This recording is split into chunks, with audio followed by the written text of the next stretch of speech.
ಪಂದ್ಯದಲ್ಲಿ 14 ವರ್ಷದ ವೈಭವ್ ಸೂರ್ಯವಂಶಿ ಅಬ್ಬರದ ಶತಕದ ನೆರವಿನಿಂದ ಗುಜರಾತ್ ವಿರುದ್ಧ ಗೆದ್ದಿದ್ದ ರಾಜಸ್ಥಾನ್ ರಾಯಲ್ಸ್ ತಂಡಕ್ಕೆ ಇವತ್ತು ಅಂದ್ರೆ ಗುರುವಾರ ಚಾಂಪಿಯನ್ ಮುಂಬೈ ಇಂಡಿಯನ್ಸ್ ಸವಾಲು ಎದುರಾಗಲಿದೆ.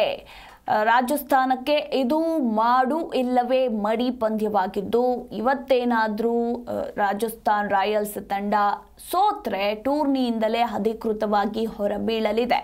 ಇನ್ನು ವೈಭವ್ರ ಅಮೋಘ ಆಟದ ಹೊರತಾಗಿ ರಾಜಸ್ಥಾನ್ ಈ ಬಾರಿ ತೀರಾ ಕಳಪೆ ಪ್ರದರ್ಶನವನ್ನ ನೀಡಿದೆ. ಆಡಿರುವ 10 ಪಂದ್ಯಗಳಲ್ಲಿ ಕೇವಲ 3ರಲ್ಲಿ ಗೆದ್ದಿದ್ದು 7 ಸೋಲನ್ನು ಅನುಭವಿಸಿದೆ. ಇನ್ನು ಪ್ಲೇ ಆಫ್ಗೇರಲು ಕನಿಷ್ಠ 7 ಗೆಲುವು ಬೇಕಿರುವ ಕಾರಣ ಇನ್ನುಳಿದ ಎಲ್ಲ 4 ಪಂದ್ಯಗಳಲ್ಲೂ ಗೆಲ್ಲಬೇಕಾಗಿದೆ. ಹೀಗಾಗಿ ಮುಂಬೈ ವಿರುದ್ಧ ಸೋತ್ರೆ ತಂಡ ಹೊರಬೀಳೋದು ಖಚಿತ. ಇನ್ನು ಮುಂಬೈ 4 ಪಂದ್ಯಗಳಲ್ಲಿ ಸೋತು ಅಂಕಪಟ್ಟಿಯಲ್ಲಿ ಪಾತಾಳಕ್ಕಿಳಿದಿದ್ದ ತಂಡ ಬಳಿಕ ಪುಟಿದೆದ್ದು ಈಗ 2ನೇ ಸ್ಥಾನದಲ್ಲಿದ್ದು ಮತ್ತೊಂದು ಗೆಲುವಿನ ಮೂಲಕ ಪ್ಲೇ ಆಫ್ಗೆ ಮತ್ತಷ್ಟು ಹತ್ತಿರವಾಗುವ ವಿಶ್ವಾಸದಲ್ಲಿದೆ.